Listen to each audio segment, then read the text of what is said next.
It was my first time in the world of business. I was directly managing and leading an organization which needed a turnaround. Great learnings there, being directly responsible for a business, setting up a vision, setting up some strategic ambitions, and going after those. And I realized what it takes to take an organization along. You can run fast. But if you're running alone and you're not taking your organization along, you can go as far. So if you want to go far, you need to take everybody along. And if you have to take everybody along, you need to set some ambitions, some visions which are realizable, which are inspiring, and then inspire the organization to get along with you. So that was for me a great learning after doing about 3.5 years stint as a country CEO. And of course, after that, I was at crossroads and I was asked the question, do you want to continue in the world of finance, or would you want to get into the world of business, continue in the world of business? And it was an easy answer that I would want to continue to be in the world of business. My stated aspiration always was to head a region, to become a regional CEO one day.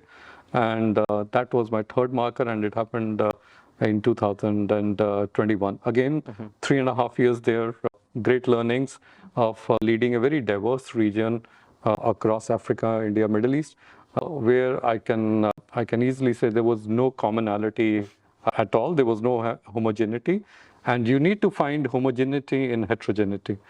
And that was a great learning experience, that how do you look for homogeneity in a heterogeneous business context and take the region along. That's very interesting. And you said specifically when you took the role as a CEO in South Africa, you had to turn around the region. Take us through your strategic framework to turn around generally.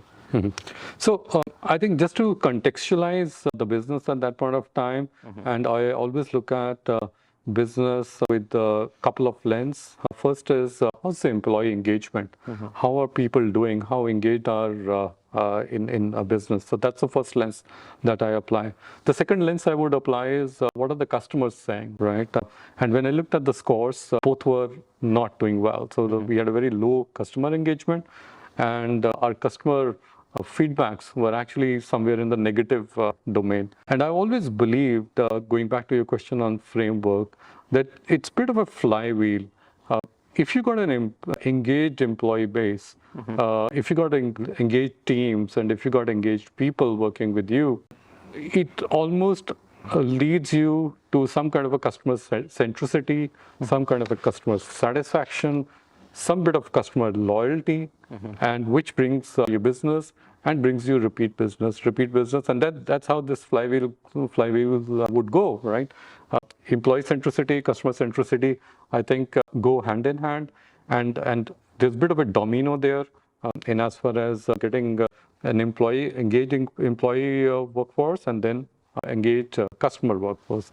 And if you can get that domino going, if you get that flywheel going, I think for me that's foundational for any business.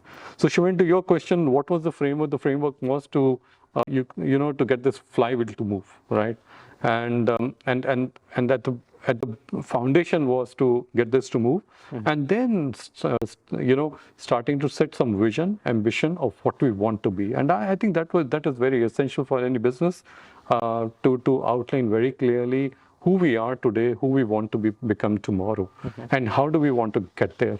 And if you are explicit about it, I found out invariably you create some followership. You have people understand where you want to go, and therefore accompany you in the journey. And it's not about destination. I think corporate world or businesses are about a journey. You get into a particular position at a certain level. You get the baton. You need to hold on to that pattern, run faster, and run higher. That's a bit the a rudimentary way of, if I would say, looking at how would I structure myself in some of these positions. And touching upon employee centricity, which creates a compounding effect. That, in my eyes at least, would have a lot to do with corporate culture, setting a good vision and mission and values along the way to support those vision and mission. So what do you think are essential components of any company's corporate structure, and how do you work on instilling that as a leader in your employees? Yeah, I think as I mentioned, firstly, Shumen, it's very important to outline what do you want to get to, right? What's your vision? What's your mission? Why does this organization exist? As I mentioned, where are we today? Where do we want to get to? That to me is fundamental. Once that has been done, I think it's important to understand what is the talent pool available, and is this talent pool the then obviously it's a constant investing in their progress, in their careers. And to me, if a business is doing well, invariably it will have a ripple effect on the careers of the people, and the careers of the people need to then parachute, they need to take off. And if that's happening, I think that's where again the flywheel of performance, careers, employee centricity starts to move, Shimin. And the second thing you touched upon was customer centricity, and I found this on your LinkedIn as well. And I feel like nowadays more than ever, with like the age of e-commerce and online business, people are overlooking the customer experience and customer satisfaction as a whole.